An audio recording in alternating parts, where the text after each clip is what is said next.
गुरुजी फांसी और फेंकेगा हमारे पास, तब हम खूब अच्छा खेलेंगे। बोलेंगे गुरुजी तुम जहां नहीं उठा सकते वहां देना उनका धर्म है,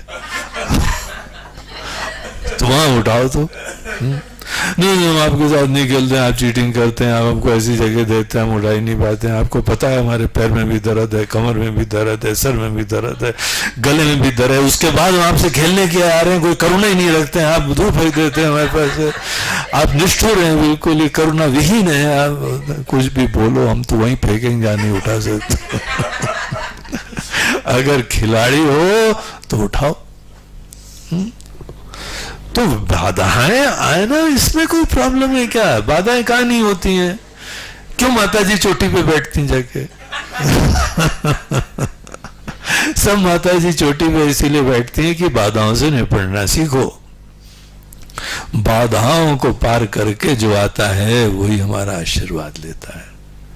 बाधाओं में जो फंस जाता है वो अभी हमारे पास आने योग्य नहीं है।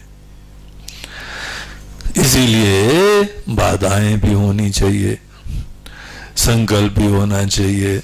और अगर तुम इन सब चीजों के उपरांत अपने संकल्प को दृढ़ करते हो, यह अनुभूति की बात है। आपको दिखेगा कि कैसे सब अनुकूल होता जा रहा है। रामकृष्ण परमहंस जी का कल ही कोई प्रसंग बता रहा था कि देखो उनके मन में इच्छा हुई, वो माता जी की पूजा करा करते, पुजारी थे बस, लेकिन उनके अंदर प्रेरणा हुई कि हमको निर्विकल्प समाधि से एक्सपीरियंस करना है। क्या होती निर्विकल्प समाधि? बहुत सच्चाई से, बड़े दिल से चाह उत्पन्न करी, और कोई बहुत बड़े ज्ञानी योगी वहां पे घूमते फिरते पहुंच गए। तोतापुरी महाराज उस समय के बड़े ज्ञानी आदमी थे, वो घूमते फिरते उन्हीं के मंदिर में पहुंच गए, और पता लगा घर में आ जाते हैं। अपने को जगह जो है ना, संतों के प्रवचन हो जाते हैं, आपके घरों में, मोहल्लों में, शहर में आ जाते हैं। गीता ज्ञान यज्ञ हो रहा है, उपनिषद के प्रवचन हो रहे हैं। पता लगे जो लोग वहां आए हैं ना, सब बोलते गुरु जी बड़ी चाह थी एक दिन सुनने को मिले, आप यहां आ गए, बड़ी कृपा है। ये तुम्हारे संकल्प का प्रभाव है। हम पाकिस्तान जाके क्यों नहीं करते हैं? क्योंकि किसी संकल्प ही नहीं वहां पे। वहां किसी की चाह ही नहीं है कि गीता ज्ञान यज्ञ सुने। जहां पे हम जाते हैं और हमारे चाह के उपरांत जहां संभव होता है, वहां के लोगों की इच्छा थी, ये तो नहीं होता है।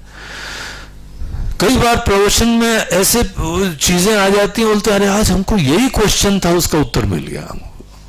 होता है ना, आप चाह रखो तीव्रता से, आपको भगवान उत्तर दिलवा देते हैं। हमको भी वही प्रेरणा होती बोलने की। ये क्या चमत्कार है?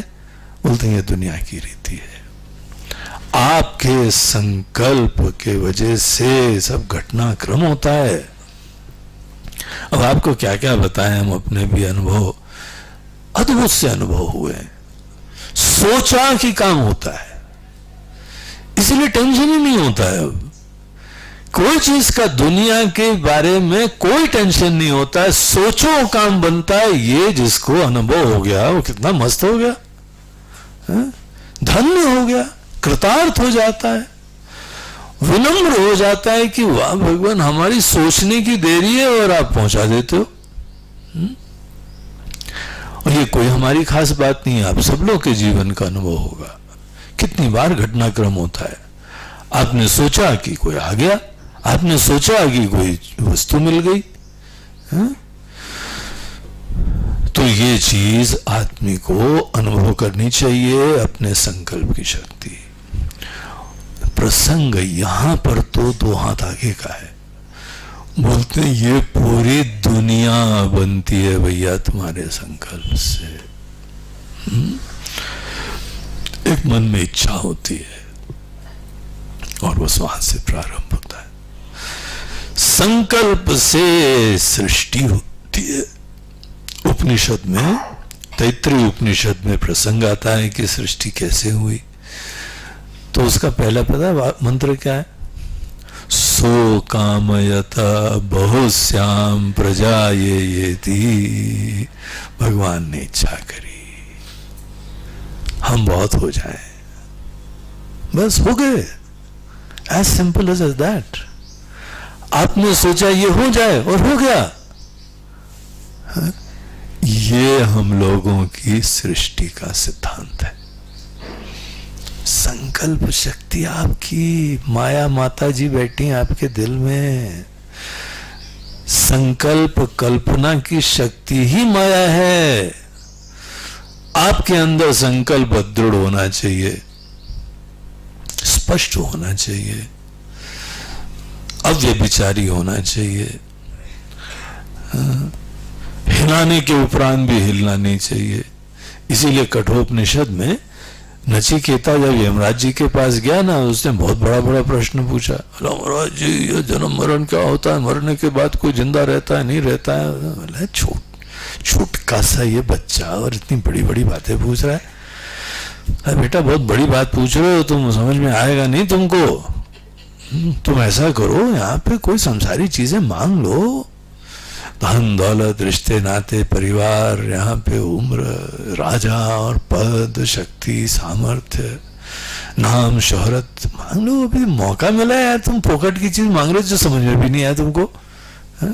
हमको क्या बताने को, हम बताने लगेंगे तुमको समझ में नहीं आया। अरे भगवान, ने तो बाउंसर चला गया सर के ऊपर से, समझ में नहीं आया।